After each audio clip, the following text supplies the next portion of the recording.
Absolutism. The lecture delivered by Vidwatata Dr. ऊ.अभ PhD, Jewelers, Indore, at the Rotary Club of Indore on Thursday evening, 19 June 1952. After addressing the President and Rotarians, Dr. ऊ.अभ started lecture. I would like to give you an idea of Purnavad philosophy in brief, as the time allotted to me is 25 minutes. My doctrine is purely a metaphysical doctrine. It proves that mind or the spirit and matter are not two different realities. Neither of them is a reality, but matter and mind is one and the same reality. To be still clearer, mind and matter are the two experiences of one reality. To provide an overview of dialectic to the doctrine in the course of my speech, I will first explain what is dialectic. Dialectical thought is the study of the things in their relations and in the process of development and change. The opposite of dialect is the isolated consideration of things only in their fixity. A real scientist or a radical thinker will not do isolated consideration. All the same, he has nothing to prove but has to find out what reality is. Philosophers of all ages presume that this universe is the product or the effect of some unknown thing. And that's why they are busy in finding out the hidden reality, the cause of the universe. When they thought of the world or to search reality, they could analyze the world into two parts, mind and matter. And then they began to give their dialectical reasoning to prove their presumptions. There are two great schools of metaphysics. The older is the spiritualistic school, and the younger is the materialistic school. Both of them try to prove what they thought the real or the truth, and often used to scratch at each other. The spiritualistic thought found the spirit or mind to be the only reality. On the contrary, the materialists have got a faith in matter as the reality. Both seem adamant of their doctrines, but I find no rationalism in their dialectics, and therefore I differ with both the schools. Dialectically, if we suppose that mind is the reality according to the rule, we shall have to prove of what is mind the effect. The same problem confronts us as regards matter. If we consider matter to be the reality or the cause of mind or spirit, there is always a logical sequence of causes and effects. Every cause is the effect of something, and every effect is the cause of another effect. A cause is always an invariable and unconditional antecedent. If we think matter to be the reality or the cause of mind or spirit, we shall have to show the new effect which mind or spirit causes, which of course is neither mind nor matter. So logic defeats the pleading of either side. That we see or experience matter and mind is a naked truth, and when both of them keep no causal connection to each other, one is confused why one cannot recognize it without the other. Then, most naturally, the truth which is revealed to us is that mind and matter is one absolute reality, or mind and matter are inseparable accidents of one reality. Now, we will turn to the practical side of the philosophy of Purnavad. Philosophy is said to be the criticism of life. I would request you, all Rotarians, to think over the greatest problem of our time. What's life? Is it an accident, or a puzzle, or an art? I firmly believe and can prove that life is an art. And philosophy begins in urgency or necessity. World is nothing to him who is not born. First, man becomes self conscious and then world conscious. You can't be world conscious unless you become self conscious. It's nature or the law of nature. Though dialectical materialisms hold that the man should try to control nature, and no doubt man is controlling in some way, it's a matter of fact that unless he obeys nature, he can't live in this world. So it follows that the first man should obey nature and then should try to control it. First obey and then rule is the law of nature. Dialectical materialists don't like to listen given by the idealists or subjective philosophers, and as it man should train his mind in a way so as to live in this world comfortably. Materialists advise to change material conditions to be able to live comfortably. Both are real to a certain extent. Either of them cannot claim the whole truth. Up to this day, they had been scratching at each other vigorously, and both are found adamant. The proper thing is, man should train his mind and body first, and then, by studying sciences, he should try to bring nature under his control and make suitable conditions thereby. The individual should not forget that he has to live in this world or society individually. Similarly, he can't neglect the social duties and their importance. What has society come to? The individual has been very like a spider who made a cobweb for his own comfort, but has been tangled in it himself. We see in nature that no being is disgusted with its life, which is almost individualistic in nature, as if it were a law of nature. Why should man think that it's no use seeking for individual life? If every individual of the society begins to discard individual life and ceases to exist, what shall be the fate of the society? Recognition of every individual by every individual is the primary cause of the society. Had there been no recognition of individual by individual, we would not have even the idea of society. So the realization of social life means the recognition of every individual by every individual. The social conscious mind must be conscious of individuality.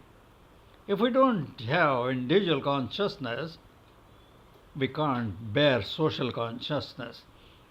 So naturally, what we make or what we mark is first individual and then society. Psychology proves this fact.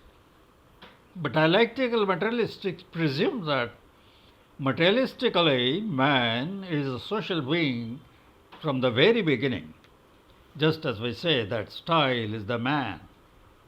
Let us say man is human mind, though there is something more with him materialistically which he can use only because of his mind. In human life, predominance of psychology is a matter of fact. Though man is flourishing at every moment in material life or in equipments of life, it's mostly due to his psychological life and brain. Mind may well be the effect of matter, but it has become the master of matter.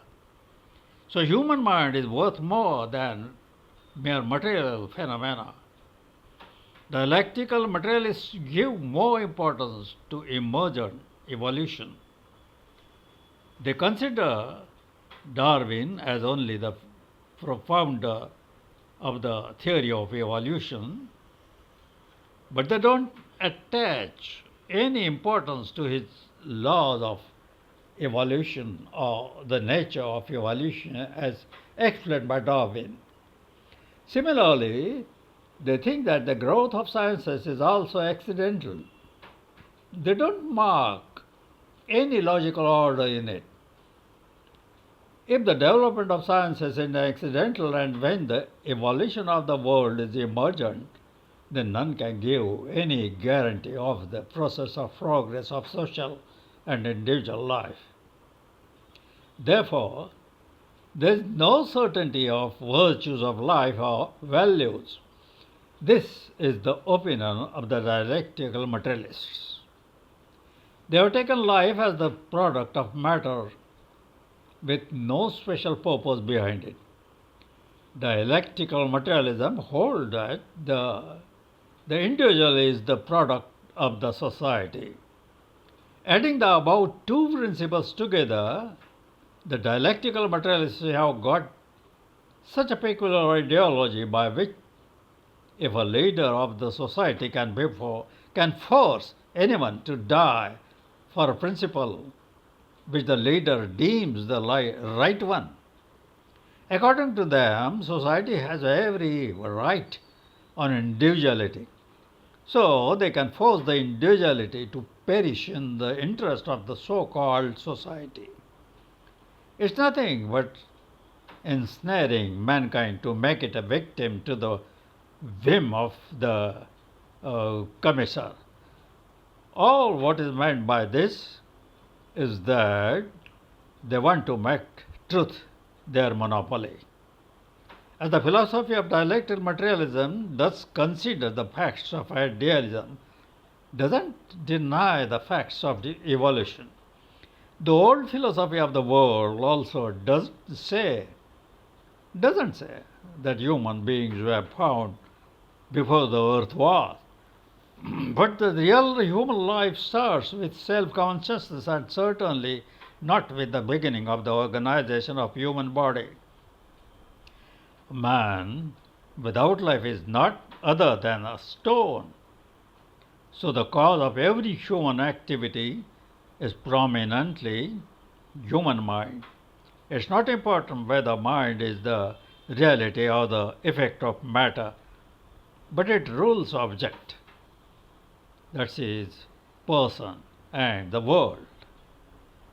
Though the nature of mind is reflective, mind is not altogether a reflection, because the nature of mind is also found static in some respects, just as when a man is born, he seeks to live, fears death, desires satisfaction, hates and dislikes certain things. This nature of man is not only static but is eternal. The present civilization is brought about by man mostly due to the static nature of his mind and not be mere reflections. Change is the nature of this universe, and change in human life is in correspondence with the universe. This change is manifest in ideas, in the worth of higher values in social relations, in commercial propositions, in political constitutions, and religious ideologies, etc. But all this takes place because of the very static nature of human mind, as it that is, he wants to live and live comfortably. So, if at all there is anything worth considering in human life, it's predominantly mind and not matter. The up to date conception of matter is the doll in the hands of mind. Here we raise one question: what's matter?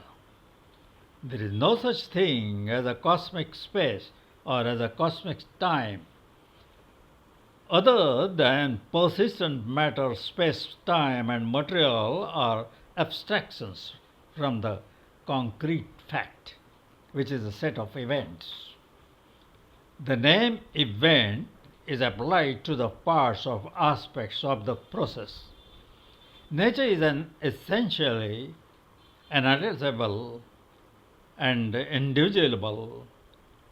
It's a process of change in which certain formal attributes called space, time, and certain material characteristics called objects, that is, matter, life, etc., exhibit themselves as standing in many relations to each other and the whole. Matter is not a thing but a system of interrelated events. The old view that matter is a permanent substance having certain qualities, standing in various relations and performing definite functions in it is displayed. By the conception of matter as a cluster of unstable events, the contrast between matter and life as inert and active respecting matter as reversible and life as irreversible disappears. The difference between life and matter is not one of activity and passivity, but between two different kinds of activity. There is no impassable gulf between matter and life. What is life? Life is self conscious activity. Generally, we consider life as activity, but activity having no self consciousness is simply the mechanical action or function. Though we think that there is life in vegetation, it will not give us complete conception of life. Our rational conception of perfect life is the human life as it has the power of expression, anatomy, and further what we call reason. But there, excluding anatomy, are progressive stages of self-consciousness. It's difficult to find all this where there is no self-consciousness. So, life begins with self-consciousness, and self-consciousness remains constant throughout the life. Mind dances on the stage of self-consciousness. Reason is nothing. Reason is nothing but the effect of worldly reflections upon mind. Though reason seems working independently, and that's why old philosophers considered reason as a separate divine gift. Sorry. Because we realize ourselves, we are unable to realize the whole world. Otherwise, that's not possible. Recognition of the world is the reflective effect of the self-consciousness mind or self-conscious mind. and a world, and the cycle of this process is relative. These reciprocal reflections have casual connections. Taking all these things into consideration, one can say confidently that self consciousness is the life. Why there is self consciousness is an unanswerable question to those who believe that mind is the effect of matter. Dialectical materialists consider self consciousness as an emergent evolutionary stage in the material world. Dialectical materialism recognizes the emergence of qualities at different levels. And this evolutionary materialism is called emergent evolution theory and has been ably expounded Lloyd Morgan, Alexander, and Roywood Selders, dialectical materialism. Therefore, doesn't believe in the dualism of soul and body, but is does not therefore deny the existence of mind.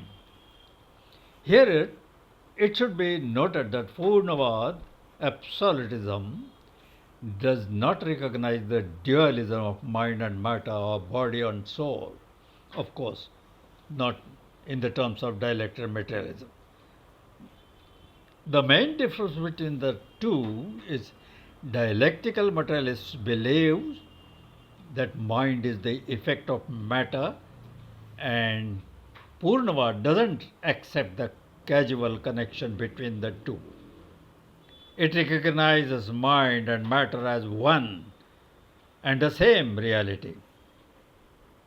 Though both of the two ideologies are non-dualistic, there is a vast difference between the two. As far as the dialectical materialists are concerned, the doctrine of emergence is of the greatest importance for the whole question of development and change in nature, mostly in the society, as the dialectical materialist has to deal in politics. There often they murmured, although development implies the emergence of novelty, scientists are extremely sensitive to any tampering with the principle of continuity. The philosophy of Purnavad attaches more importance to static value in life, and that's why it has no complaint to make against the scientist or the scientific attitude. Moreover, Purnavad philosophy has confidence in their attitude and methods too. Dialectical materialists cannot totally deny, and that's why they don't deny but neglect the static values of life and say that there are two open possibilities. One can merely assert that as an empirical fact that there is both change and e-continuity. But the mind is unsatisfied with what falls short of a rational explanation. However, one can mark one thing, and that's though dialectical materialists don't want to attach any importance to mind, calling it an effect of matter, here alone they try to use it as a shield, and the same case is with their rationalism. They have got strong differences with the classical logic and the present sciences, and they believe immensely in the deductions of human history. Purnavad believes that the human history is not merely a record of mechanical events or actions, but the flow of human mind in concrete forms of the human actions. That's all. Friends, if you like this thought or the article or the speech delivered by Revered Dr. Arpipa Neka,